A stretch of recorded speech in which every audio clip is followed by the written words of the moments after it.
welcome to the channel. I'm back to break down my top plays at the QB position for this week's DraftKings NFL Week 10 DFS slate. Before we get into it, if you could please hit that subscribe button, hit that like button, I greatly appreciate it. It's going to help me grow. And I'm going to provide you with values, breaking down these DFS slates, give you some game strategy and my top plays. I have released a Patreon package over there on Patreon, multiple Patreon packages, NFL packages. You can get access to my projections for each position, my matchup charts, my play calling pace charts, my cheat sheet, etc. So if you're interested, go ahead and check that out, link in the description. With that being said, let's go ahead and start breaking down my top QB plays for this Week 10 DraftKings slate. So, very first guy that we're going to start with is Mr. Aaron Rodgers taking on the Jacksonville Jaguars. As you can see on my QB matchup chart, the Jags do rank as the third best team to target for opposing QBs, giving up on average 23.3 dropping points per game to quarterbacks. And Aaron Rodgers definitely comes in a good situation here with his team with an applied total of 31.5 points. It's a lot of points, and I think we all know what Aaron Rodgers is capable of. Absolute elite quarterback in the league, no name around the league for sure.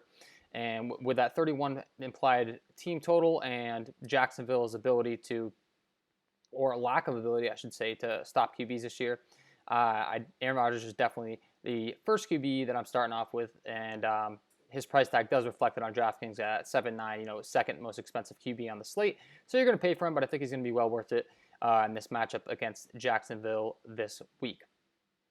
So Rodgers, definitely my first QB to have interest in. And then lastly, when looking at my play calling pace chart, the Packers do rank pretty well in the league as far as pass attempts are concerned per game. With about 35 passing attempts per game on average. And their plays overall rank out pretty well as well, with about 63 plays per game. So, and Rodgers first got to have interest in. Moving further along, second on the list is that Deshaun Watson taking on the Cleveland Browns. When looking at my matchup chart against the Browns, you can see the Browns rank as the 9th best team to target as far as QBs are concerned, facing the Browns with an average of 21.1 DK points per game given up. Haven't really been able to stop anything through the air, and that's when my interest grows in Deshaun Watson. Deshaun Watson's a guy that on the Houston Texans, not exactly the best team. He's been playing from behind in a lot of games, which is just going to rack up the fantasy points even more, so we like to see that. And then when looking at the Vegas data, the only thing that's a bit of concern to me right now is there does appear to be some weather issues in this game, which is causing the line to drop. But still, the implied live total is 23 points for the Texans, 26 points for the Browns. So I do think that this game has shootout potential. We just got to keep an eye on that weather. So Deshaun Watson, definitely the guy I'm starting with. Grading out my projections at 22.6 DK points with a salary of 6.9, so $1,000 drop down from Rodgers to Watson, next guy that I have interest in. And then when looking at my play calling pace chart for the Houston Texans, you can see that they're running about 34 pass plays per game.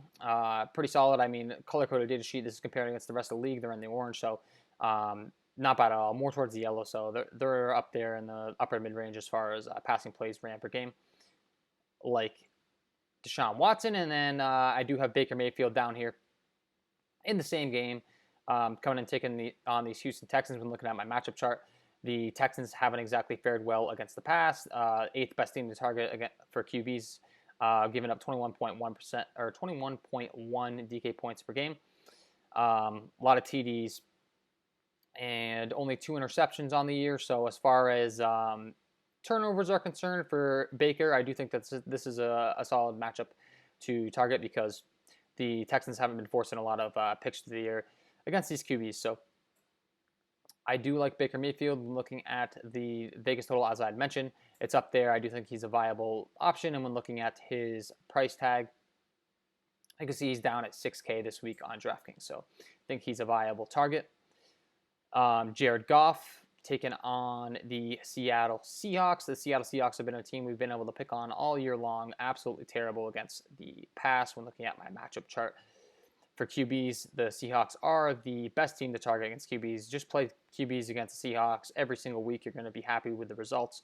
And that's where my interest in Jared Goff comes into play, giving up 27.9 DK points per game. There's a huge gap in them between them and the second worst team against QBs. I mean, the Seahawks have just been terrible. QBs, wide receivers, you name it, we've been able to target them in fantasy. So I do think that Jared Goff is in a fantastic spot here.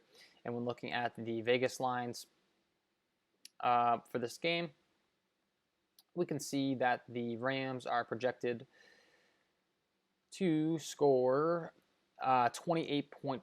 Well, they opened at 28.5, and the line's actually up to 28.75. So Vegas is actually ramping up their total, which makes me like Goff even more. It's always great to see some good Vegas line movement for the QB that you're targeting. So Jared Goff, like him this week, definitely a guy to have interest in. And then lastly, Derek Carr taking on the Denver Broncos. When looking at my matchup QB chart, we can see that the Denver Broncos are the 7th best team to target in terms of QBs. They've given up 21.2% DK points a game to QBs. A lot of stuff given up through the air. And not good on the ground either. Not that, Derek Carr is an elite runner, but I do think that we can always factor that in for a little bit extra upside. And the Broncos have been giving up a decent amount of yards on the ground to QBs. So something to keep in mind there. And then my play calling pace chart, we can see that the Raiders have passed the ball a lot this year. I mean, 32 passing attempts per game, 258 passing attempts total. And their plays per game, just in general, their plays per game grade out to be pretty good. So as far as the pace that they play at, that doesn't hurt him either.